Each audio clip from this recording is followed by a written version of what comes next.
Assalamu alaikum. Today we're going to discuss paper 1, chapter 3 and B part questions related to that. Okay. Let me just adjust. So the question I'm going to put forward today is write an account of the major difficulties encountered by the Prophet and his followers in the years when they lived in Mecca. Now, this is the question in which the difficulties encountered by the Prophet and his followers are mentioned. So for the A part, naturally, you would mention all of that. It would be factual based, in which actual facts, names of companions and the persecution, the difficulties that they encountered, they will be mentioned. But we're not discussing part A, we're discussing part B. Explain how their reaction to these difficulties sets an example for Muslims today. This is a question from 2003. Now, if you see the difficulties if you can see the 3 bullets that I have, they went through physical abuse, psychological abuse, and they were abandoned. So how are we going to start to answer our B part? What are they asking? We are being asked their reactions, like what was their reactions, and their reactions, we will pick up points from their reactions, and then we will try to convert them to difficulties that we are facing in today's day and age by Muslims today. Clear? Now, first of all, the companions were steadfast. What do I mean by steadfast? Steadfast means to bear anything that comes your way with, a determination. In other words, you won't divert from what your cause is. You will stay connected, and you won't divert from the path that you have chosen. Perseverance means that they were patient. They dealt with everything with patience, and they stuck to their patience. It's not that like they were patient one day and then the second day they were not. And they were composed. No matter what happened in their lives, they remained composed. They would not have an anger fit. They would not, lose their temper in public. They would not hit back, fight back, slander back, swear back, nothing. They would remain composed. And the reason why they remained composed was because of their iman. They had strong imans, and it was their iman because, nearer to the Prophet, early Islam, the iman was at a higher level than what we have today. So it was their iman that kept them going, and then determination to let this, the Quran and this religion work. It was their determination, basically. They remained determined. Difficulties today, like those were their reactions to difficult situations. What difficulties are Muslims facing today? You could say they're facing Islamophobia. What do I mean by Islamophobia? Islamophobia means being scared of Islam and Muslims, and being so scared that you're unable to interact or act properly. Name calling, even today, what are Muslims called? They're called extremists. They're called fundamentalists. They are called terrorists. I mean, name it, you got it. Girls who wear hijab, they're called Teenage Mutant Ninja Turtles. Many things are being called to Muslims. Hijab. Difficulties today observing the hijab for women, even like in France, the niqab was banned, and then people debated about the hijab. I mean, I don't understand that when the Western woman is allowed to wear whatever she wants, even if it's just a bikini, then I don't understand that why, if a woman wants to cover herself, or why is her choice of covering up debated? If the person chooses to walk around naked, then they're not, cursed or shunned. Then why a person trying to observe hijab is shunned? And sometimes, alienation, hijab, difficulty in observing hijab is not just in the foreign land or with non-Muslims, even in your own country, in Pakistan, the girl who's wearing hijab, she's usually, mocked. Her friends think she's backward. I mean, it's difficult here also. Alienation. What do I mean by alienation? Feeling, people treating you different than what they treat other people. If you're in a foreign country, or the girl who's in the hijab in school, the whole class will alienate her, act as if she doesn't even exist. So these are the different type of difficulties that Muslims are facing today. You could add anyone, you could add 2, 3.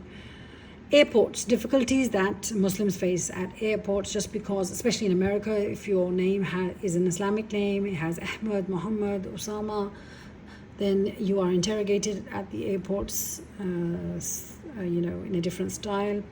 Palestine, if we talk about Palestine, the difficulties that the Palestinians are going through right now in Gaza, and the continuous bloodshed and babies dying, how would they react?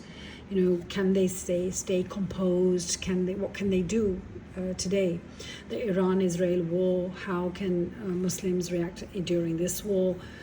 When it comes to difficulties of halal and haram, and when you're in a foreign country, not having a lot of halal around, and then not being sure, the ambiguity you face when it comes to dealing with halal and haram. And then peer pressure is present in Pakistan also. Your peers will make you, like some kids, they don't want to vape, but their friends in school, because it's so cool, they want them to just try vaping. Or those kids that indulge in drugs in school are involved in ice and all that. Most kids don't want to do it, but why are they forced? They are forced to do it just because of peer pressure.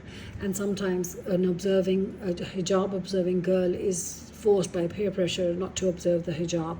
Or if a person wants to pray salah, they are usually mocked at that. Why do you have to do it now? Just go home and do it. Don't ruin our party. Okay, how should we act? Like these 2 slides I mentioned, different difficulties, possibilities of difficulties today. Now, how should we act? That is because our answer should be, how should Muslims act today? Like, how can we face these difficulties? Silence. First of all, be silent. If somebody is mocking you, if somebody is, slandering you, swearing at you, then remain silent. Why? Because if we look at the previous actions, did the companions swear back at the people who were swearing at them? Or the Prophet, when he was called Majnoon, Sahir, Kahin, or Sha'ir, did he name call back? No, he observed silence. Silence is the best remedy for somebody who is yapping on. Okay, determination in practice. What you need is to stay determined in your practice. If you observe the hijab, if you observe halal and haram in your food or in your eating, if you observe your salah at the regular time, then stay determined in it. Try to stay determined on it, even though you are in an adverse environment. Work on your iman. Iman, it's the only thing that can keep you silent, keep you determined in your practice. You have to work on your iman. It's very difficult, because we're far away down from, it's 1447 Hijri, and we're far down the line from the Prophet ﷺ, so our iman is much weaker than what it used to be back then. But you can manage to work on your iman by praying salah, by studying the Quran, not just reading I won't just say recitation of the Quran, I would say studying the Quran, experiencing the Quran. In times of turmoil and sadness and stress, when you read the Quran with meaning, sometimes it's an answer to your stress. Anything that I've experienced this myself. If I'm ever stuck on a matter, and I'm just reading the Quran, like I usually do a regular recitation, and because I know the translation, alhamdulillah, something will strike me that is an answer to what I'm stressing out on, and it calms me down. And then what you could do is make like-minded friends, because your company matters. If you have like-minded friends who can understand your problem, who can understand how difficult it is to bear name calling, to bear Islamophobia, to bear discrimination, then like-minded friends would help you get through that case. Now, sometimes the turmoil, the difficulties that you are going through are unbearable, and sometimes you have to complain to the authorities. You will complain to authorities. Do you see how the B part, I'm making you answer the B part questions realistically, and not just, mediocre bookish type answers that you get from tuition from the tuition mafia, I would call it. I'm giving you a broader horizon to answer the questions. So complain to authorities, and pray Salah, and try to be patient. Study lives of people in difficulty. It really helps when you study people's lives who have faced difficulty. That gives you the strength to carry on facing the difficulty that you are in. And then remember, rest assured that accountability is due in the hereafter, because all the hurt and the pain that you are suffering, the person who is indulging it on you is going to have to face accountability in the hereafter, and Allah subhanahu wa ta'ala will answer for you and will question that person.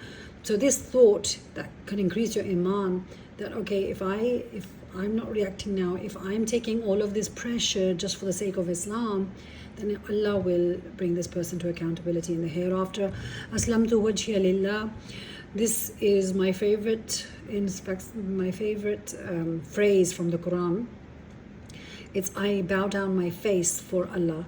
So in any difficult situation, in any situation which I cannot handle or is difficult for me, or sometimes you really do want to answer back, then I recite this, that okay, today I bow down, I submit my face for Allah. If I'm not answering, it's only for Allah.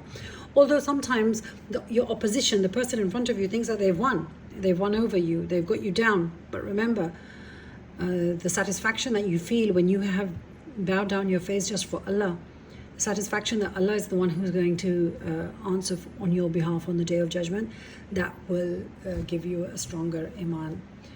Similar questions like the one that we just talked about. Early Muslims faced difficulties in establishing their faith. How can their actions guide Muslims today in practicing their own faith? I think I've already got this on my channel. What might the early followers' response to persecution teach Muslims about facing difficulties? Give examples to support your answer. So that is it. I hope you can solve the question in a better way.